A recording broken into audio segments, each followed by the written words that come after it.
ప్రపంచంలో మారుతున్న పరిస్థితుల నేపథ్యంలో యుద్ధం అనేది ఎవరికీ మంచిది కాదు. అయితే అవునండి. ఇరాన్ ఎందుకు అంత పట్టుదలగా ఉంది యుద్ధం కోసం? తను ఏం సాధించాలనుకుంటుంది ఈ యుద్ధం ద్వారా? ఇరాన్ అంటే ఎందుకు ఇరాన్ చెప్పండి. ఎందుకు లొంగట్లేదు అమెరికా ఒత్తిళ్లకు?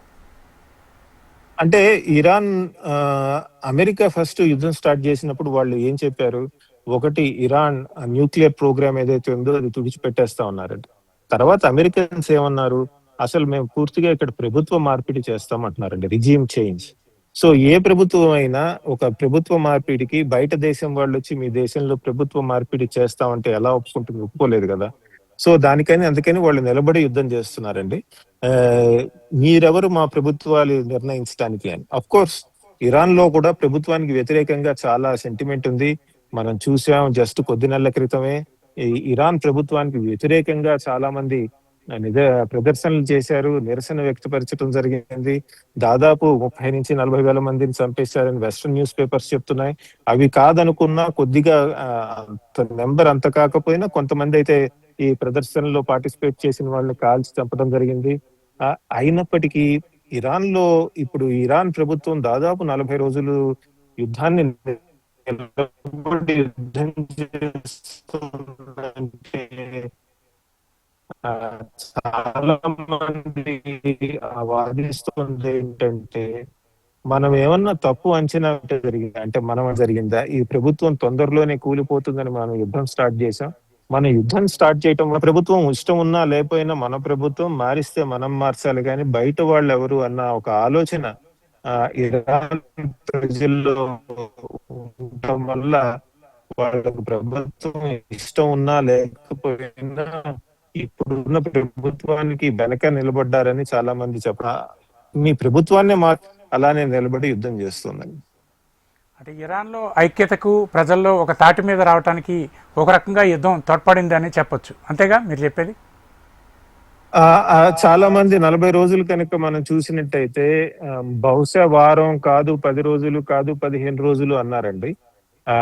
10-15 రోజుల్లో ప్రభుత్వం కూలిపోతుంది అనుకున్న వాళ్ళు 40 రోజులైనా నిలబడింది అంటే పూర్తిగా 100% ప్రజల్లో కాకపోయినా సబ్స్టాన్షియల్ మెజారిటీ ప్రజలు ప్రభుత్వాన్ని సమర్థించన్నా ఉండాలి.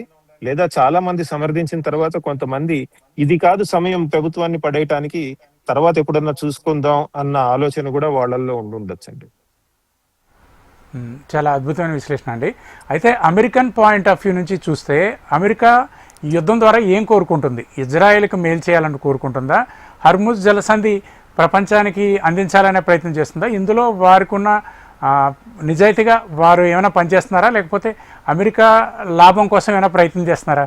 మీకేమనిపిస్తుంది? ఒకటి, మనకి తెలిసిన విషయమే, అమెరికాకి ఇరాన్కి మధ్య చాలా కాలంగా సంబంధాలు బాలేవు. ఎందుకంటే మొసదెక్ అనే ప్రైమ్ మినిస్టర్ ని పడేసిన తర్వాత అమెరికాకి చాలా సన్నిహితంగా ఉన్నటువంటి షా ఆఫ్ ఇరాన్ అధికారంలోకి తీసుకురావడం జరిగింది.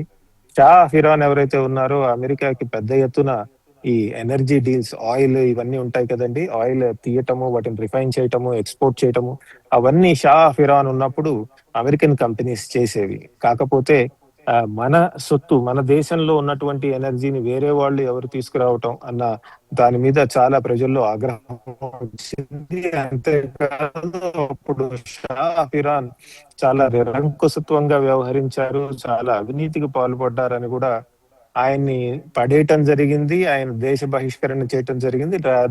ఆయన పారిపోవటం జరిగింది దేశం నుంచి. అప్పుడు అధికారంలోకి వచ్చింది ఇస్లామిక్ రెజీమ్ అండి, Ayatollah Khomeini, the government of Islamic republic of Iran అన్నది. అది చాలా కాలంగా పాలిస్తోంది. వాళ్ళు అధికారం వచ్చిన కొత్తల్లో అమెరికన్ ఎంబసీ మీద దాడులు చేసి కొంతమంది కుర్రాళ్ళు అమెరికన్ ఎంబసీని క్యాప్చర్ చేయడం జరిగింది. మీరు ఎవరైతే షా ఆఫ్ ఇరాన్ దేశం వదిలేసి పారిపోయారో, మమ్మల్ని నాళ్ళు దోచుకుని, ఆయన్ని మాకు ఇస్తే మేము అమెరికన్ డిప్లొమాట్స్ మీకు ఇస్తామని ఒక హోస్టేజ్ సిచ్యువేషన్ 1979, 78, 79 లో స్టార్ట్ అయిందండి. దాదాపు 406 రోజులు నడిచింది ఆ హోస్టేజ్ సిచ్యువేషన్. అయితే ఆయన షా ఆఫ్ ఇరాన్ చనిపోయిన తర్వాత హోస్టేజ్ సిచ్యువేషన్ రిజాల్వ్ అయింది. సో కాబట్టి మనం చూసినట్టయితే అమెరికాకి ఇరాన్ కి ఇది చాలా కాలంగా నడుస్తున్న గొడవ. ఇరానియన్స్ విషయం అడిగితే కనుక మా ప్రభుత్వంలో అవసరం లేకుండా మీరు ఇన్వాల్వ్ అవటం వల్లే ఈ గొడవ స్టార్ట్ అయిందని వాళ్ళు వాదిస్తారండి. ఏదైతే ఇప్పుడు కనుక చూసినట్టయితే ఇటువంటి ప్రభుత్వం అంటే మనకి అస్సలు పడినటువంటి ప్రభుత్వం, ఇజ్రాయెల్ కి అస్సలు పడనటువంటి ప్రభుత్వం న్యూక్లియర్ వెపన్స్ సాధిస్తే ఎలా అది మంచిది కాదని ఇజ్రాయెల్ కానీ అమెరికన్స్ కానీ చాలా కాలంగా ఆ ఆ, ఈ ఇరాన్ న్యూక్లియర్ వెపన్స్ ఎక్వైర్ చేయడం కోసం ఆపటం కోసం చాలా పనిచేయడం జరిగింది. అలానే గల్ఫ్ లో ఉన్నటువంటి దేశాలు సౌదీ ఇవి కూడా ఇరాన్ కి న్యూక్లియర్ వెపన్ వస్తే మంచిది కాదు అని వాళ్ళు కూడా భావించడం జరిగిందండి. ఎందుకంటే ఇరానియన్స్ తీసుకుంటే వాళ్ళు షియా, ఇటువైపు తీసుకుంటే గల్ఫ్ కంట్రీస్, అరబ్ కంట్రీస్ ఇవన్నీ సున్నీ కంట్రీస్ అవటం చేత ఆ వైరం కూడా ఉండటం చేత ఈ దేశాలు కూడా ఇరాన్ కి న్యూక్లియర్ వెపన్స్ రావటం మంచిది కాదు అని వాదించడం జరిగింది. So over time nuclear weapons acquire చేయటం, న్యూక్లియర్ వెపన్స్ ని సాధించే ప్రక్రియ ఇరాన్ ఎలాగా ఆపాలని ఈ దేశాలన్నీ కూడా పనిచేస్తున్నాయండి. అసలు ఇప్పుడు అమెరికా చెప్తున్నది, బహిర్గతంగా చెప్తున్నది ఏంటంటే, ఒకటి న్యూక్లియర్ వెపన్స్ ఏదైతే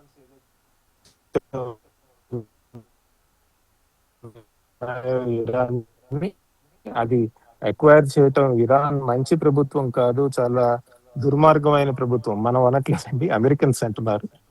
వాళ్ళు న్యూక్లియర్ వెపన్స్ ని మేము యుద్ధం చేస్తున్నాం అని చెప్పడం జరుగుతోందండి. అమెరికన్స్ చెప్తున్నారు. అంతేకాదు ఈ ప్రభుత్వమే మంచిది కాదు, దీన్ని మార్చాలి అని అమెరికన్స్ కూడా వాదించడం జరుగుతోందండి.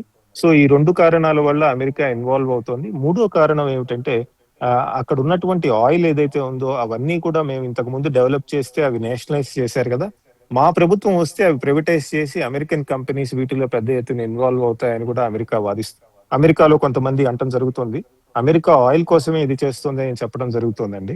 ఇంకోటి, మొన్న మరి వెనిజువేలా చూసినట్టయితే వెనిజువేలా ప్రభుత్వాన్ని పడేసి అక్కడ ఉన్న ఆయిల్ అంతా అమెరికన్ కంపెనీస్ రన్ చేస్తాయని అమెరికన్ ప్రెసిడెంట్ చెప్పడం జరిగింది. అలానే ఇరాన్ లో కూడా చేస్తారని. ఈ రెండు మేజర్ ఆయిల్ నేషన్స్ ని కనుక అమెరికా కంట్రోల్ చేస్తే, గల్ఫ్ దేశాలతో పాటు కనుక తీసుకుంటే మొత్తం ఇంధన వనరులన్నీ కూడా అమెరికా ఆధిపత్యంలో ఉంటాయి. అప్పుడు చైనా కానీ మిగతా దేశాలకు కావని ఎప్పుడు కావాలంటే అప్పుడు వాళ్ళకి గ్రాండ్ ప్లాన్ వేసిందని చాలా మంది వాదించడం నడుస్తోంది. అది కూడా ఒక డైమెన్షన్ ఉందండి. ఇలాంటి ఈ మూడు డైమెన్షన్స్ తో అమెరికా యుద్ధం చేస్తోందని చాలా మంది చెప్తున్నారండి. చాలా అద్భుతమైన విశ్లేషణ అందించారు సంజయ్ గారు. సంజయ్ గారు, అంటే ఒక ఇరాన్కి పాకిస్తాన్ చాలా సన్నిహితమైన దేశం. మరి పాకిస్తాన్ దగ్గర సంబంధించిన అన్ని రహస్యాలు ఉన్నాయి, వారిద్దరూ షేర్ చేసుకుంటున్నారు అనే కొన్ని వార్తలు వినిపిస్తున్నాయి. దాంట్లో ఏమైనా నిజం ఉందా? ఈ పాకిస్తాన్ దగ్గర ఉన్న న్యూక్లియర్ వెపన్స్ అది ఇరాన్ కి ఇచ్చే అవకాశం లేదండి. నిజమే, రెండు దేశాల మధ్య ఒక సరిహద్దు ఉంది. నిజమే, రెండు దేశాలు కొంతవరకు స్నేహంగానే ఉంటాయి, కానీ రెండు దేశాలకి మధ్య కూడా చాలా పాలసీ డిఫరెన్సెస్ ఉన్నాయండి. ఉదాహరణకి ఇరాన్ వాళ్ళు చూసుకునేది ఏంటంటే, ఆ ప్రాంతంలో నిజమైన నాయకులు ఎవరన్నా ఉన్నారంటే మేమే. 2000-3000 సంవత్సరాల సభ్యత మాది. సో అంత సభ్యత కలిగిన ప్రజలు మేము కాబట్టి అని వాళ్ళు ఫీల్ అవుతూ ఉంటారండి ఇరానియన్స్. దాన్ని డామినేషన్ ఫీల్ అవుతూ ఉంటారు. కాబట్టి ఇరాన్ వాళ్ళని పాకిస్తాన్ వాళ్ళని ఈక్వల్ గా చూడరు అన్న ఒక భావన కూడా ఉంది. పాకిస్తానే కాదండి, వేరే దేశాల వాళ్ళని. అదొక డైమెన్షన్ ఉందండి. మరొకటి, పాకిస్తాన్ లోంచి ఉగ్రవాదులు వెళ్లి ఇరాన్ లో పనిచేస్తున్నారని, ఇరాన్ లో కొద్దిగా అలజడి క్రియేట్ చేస్తున్నారని జస్ట్ 2-3 సంవత్సరాల క్రితం ఇరాన్ పాకిస్తాన్ మీద మిజైల్ అటాక్స్ చేయడం జరిగిందండి. సో కాబట్టి దాని వల్ల కూడా ఈ రెండు దేశాల మధ్య కొద్దిగా అనుమానం ఉంది. కాకపోతే ఓవరాల్ గా తీసుకుంటే కనుక ఇప్పుడు వీళ్ళు మధ్యవర్తిత్వం వహిస్తున్నారంటే ఇరాన్ పాకిస్తాన్ ని పూర్తిగా నమ్మిందని కాదండి. ఇరాన్ అమెరికన్స్ పాకిస్తాన్ ని పూర్తిగా నమ్ముతున్నారు. వీళ్ళ ద్వారా వెళ్తే ఇన్ఫర్మేషన్ క్లియర్ గా వెళ్తుందని ఇరాన్ గుర్తించడం వల్ల పాకిస్తాన్ తో కలిసి చర్చలకి ఒప్పుకుందండి.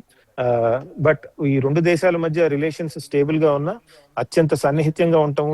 ఏకంగా న్యూక్లియర్ వెపన్స్ ఇచ్చే అవకాశం కూడా చాలా తక్కువ. ఎందుకంటే అది అలాంటిది చేస్తే కనుక అటు ఇజ్రాయెల్ కానీ ముఖ్యంగా అమెరికా అండి ఒప్పుకునే పరిస్థితి లేదు. సో కాబట్టి మీరు చూసినట్టయితే పాకిస్తాన్ న్యూక్లియర్ వెపన్స్ ఇచ్చినప్పటి నుంచి ఏక్యూ ఖాన్ అనే ఆయన పాకిస్తాన్ న్యూక్లియర్ టెక్నాలజీ వేరే దేశాలకు అమ్ముతున్నారు అని వార్తలు వచ్చినా అందులో ఇరాన్ లేదండి. ఎందుకంటే అలాంటివి చేస్తే అమెరికా ఊరుకోదని, ఇరాన్ కి మిలిటరీ న్యూక్లియర్ టెక్నాలజీ ఇస్తే ఊరుకోదు అమెరికా అని పాకిస్తాన్ లో మిలిటరీ లీడర్షిప్ కి